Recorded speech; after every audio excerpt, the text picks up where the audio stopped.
All right, thanks, Dave. And now on WXII 12 News, police say the suspect in the University of Nevada, Las Vegas shooting had failed to get a job there. And now they say he was a former assistant professor at East Carolina University before resigning in 2017. My first reaction was there's no way. He was one of my favorite professors, and no way did I ever think he would be capable of doing anything like this. Law enforcement officials said the job application for the position was from 2020, and a specific motive for the shooting is still unclear.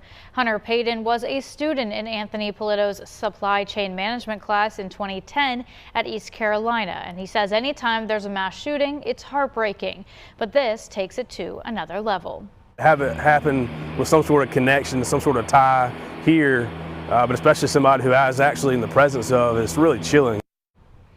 And investigators say Polito killed 3 people and critically wounded another before police killed him in a shootout. Now to our state capital, where Janet Danahay was denied parole. Yesterday, a source confirmed the North Carolina Parole Commission reached the decision earlier this month. It's been almost a year since Governor Roy Cooper reduced Danahay's sentence. The move meant she was eligible to get out at the start of this year. Danahay was serving a life sentence without the possibility of parole in the death of 4 people during a fire she set at an ex-boyfriend's apartment complex back in 2002. And we're continuing to follow this case, and we'll get you any updates here on air and online, as well as on the free WXII 12 News app. Law enforcement in Alamance County say the 4 people in custody accused of setting fires at the former Culp weaving mill and a house in Alamance County are now responsible for another fire, this one in Burlington. That fire happened at the Western Electric Company in Burlington on November 12th. Police say the fire damaged only 1 room in the building. Officers have since charged Waylon Phillips and 3 juveniles, ages 13, 14, and 15, for felony breaking and entering and burning certain buildings in this fire.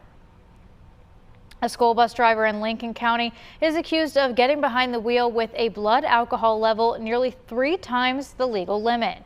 On Wednesday, Highway Patrol says they received a careless and reckless driving complaint involving a school bus in Lincoln County. And when troopers arrived, they arrested 54-year-old Nelson Gonzalez. Investigators say he failed a field sobriety test. Gonzalez is facing several charges, including driving while impaired.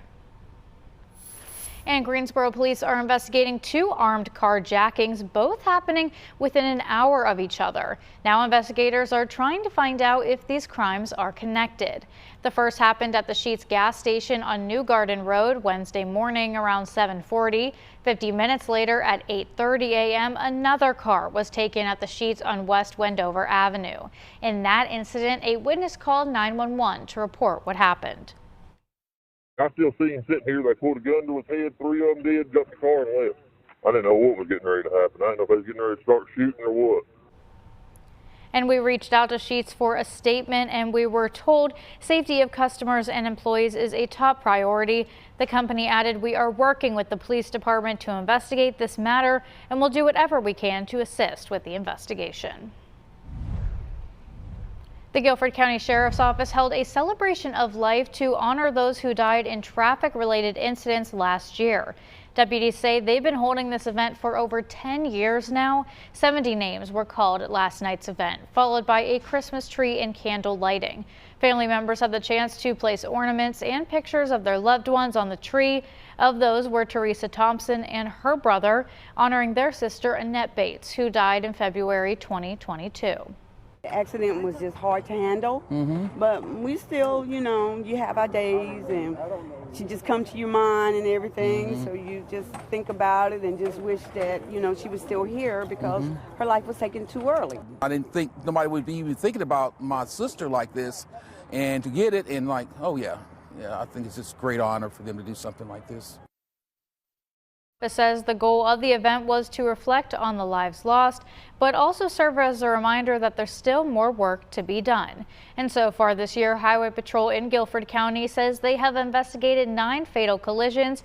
They remind you to be careful when driving on the road, wear a seatbelt, and not get behind the wheel while intoxicated.